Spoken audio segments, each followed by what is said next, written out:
Good evening, my dear sisters and brothers. And as I said in the beginning, we have the first night of the Simbang Gabi. Alam niyo po dito sa amin sa seminaryo, and andito pa kasama namin ang mga seminarians natin. Ang isip ng mga to, hati na sa pag-uwi for their Christmas break at sa mga exams na hindi pa tapos, di ba? Meron pa mga exams, no? O bukas, medyo yung third year yata, hindi na makakatulog yan mamayang gabi. Kahapon, umikot ako doon sa may malapit sa classroom. Marami ang yung parang malalayo ang mga tingin at tila sinasaulo talaga kung ano ba ang mga tamang isasagot. At alam niyo po, pag ganitong mga examinations, typical na yung pagkatapos ng exam, lalabas sa classroom, at titingnan yung mga notes nila. At itatanong kung tama kaya yung sagot ko. Di ba? Go confirm yan di ba? Kung tama yung sagot. O kaya naman, pag hindi nila alam ang sagot, itatanong doon sa mga nakaalam ng sagot. Tama nga ba? Tama kaya? And this is one of the questions that we can utilize in our reflection of the gospel for today and the readings, of course, in general. Tama kaya? Tama kaya ako? Maaaring ito ang tanong ni John. Puntahan nyo nga. Itanong nyo kung siya na nga.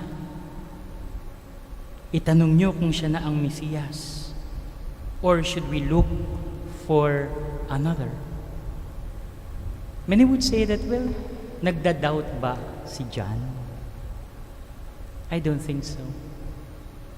This is not only a question for him, but also the question of those he will lead to Jesus once he's finished with his service as a prophet of the Most High. Itanong nyo kay Jesus. Wag fake news. Wag yung gawa-gawa lang ng iba. Wag yung mga pinotoshop lang.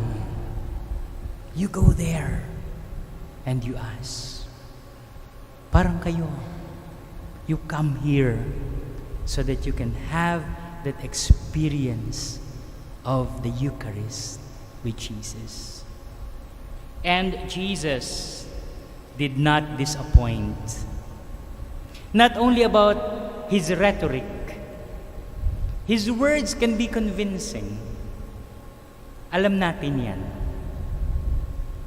His arguments can capture even doubters.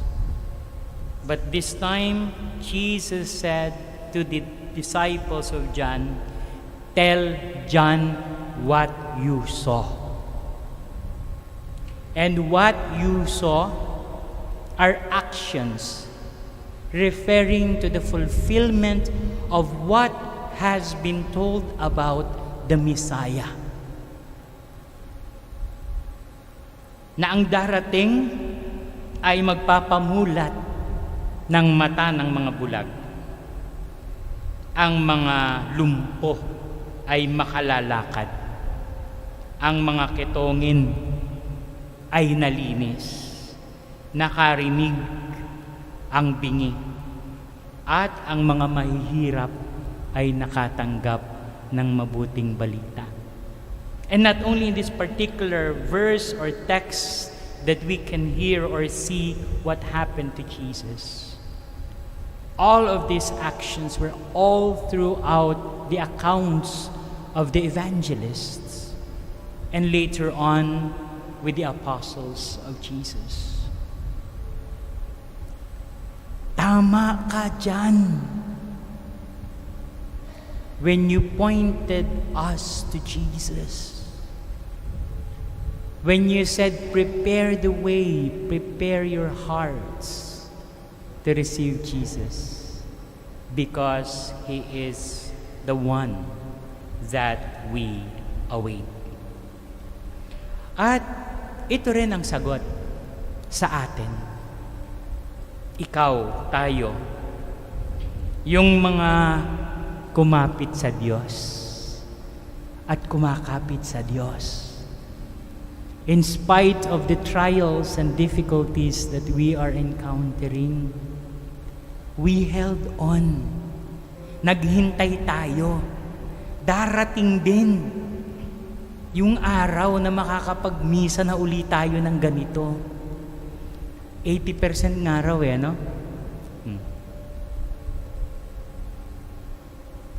Sa labas, meron pa rin. Kayo po'y kasama dito. Sa live stream, meron pa rin. Kayo kasama dito. Ito yung gospel na sasabihin mo sa sarili mo, tama ako na kahit napakahirap ng buhay, hindi ako magnanakaw. Kahit napakahirap ng buhay, hindi ako mandadaya ng tao. Ang dami pa namang scam ngayon. Na kahit na mahirap ang buhay, luluhod pa rin ako at magpapasalamat sa Panginoon habang humihinga, habang mumumulat ang mata. This is the answers to our frontliners. Tama pa ba itong ginagawa namin ito? Na kami ay magsusugal ng buhay. And at the same time, at the end of the day, ay sasabihin namin sa Diyos, Lord, bahala ka na. Tama kaya ito sa mga seminaristang hindi ako mangungopya? Kakapit ako sa Diyos. Lord, magre-review ako. Ikaw na ang bahala sa huli. Tama kaya ito sa isang nanay, sa isang domestic helper, sa isang OFW na nagtsatsaga sa ibang bansa, naghihintay at nananalig na igagawad ng Diyos ang kanyang mga panalangin at kahilingan. Tama po kayo.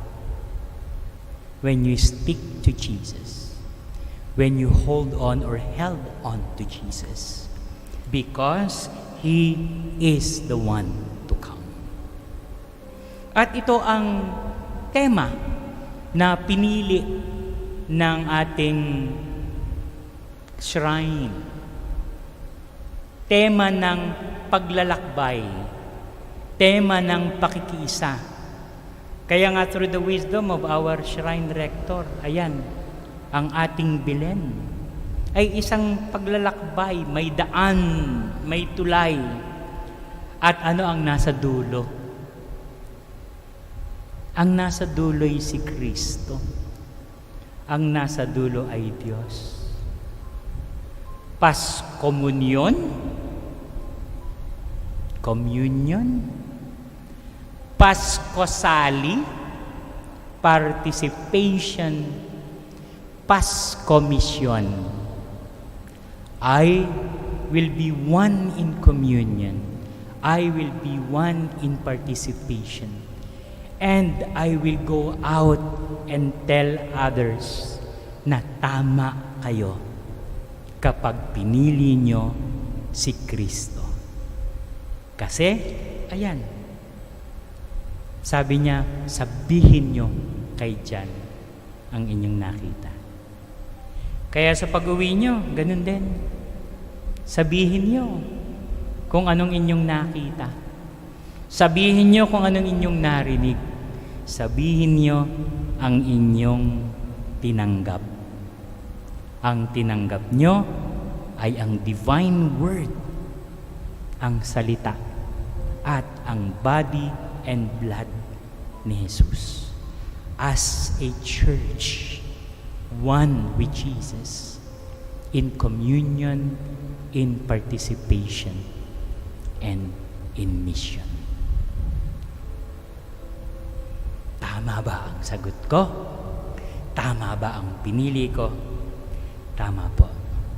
Kaya patuloy nating ganapin ang simbang gabi and of course at large ang pagiging tagasunod natin kay Kristo na siyang Diyos, na siyang Mesiyas, na siyang magliligtas sa ating lahat. Amen.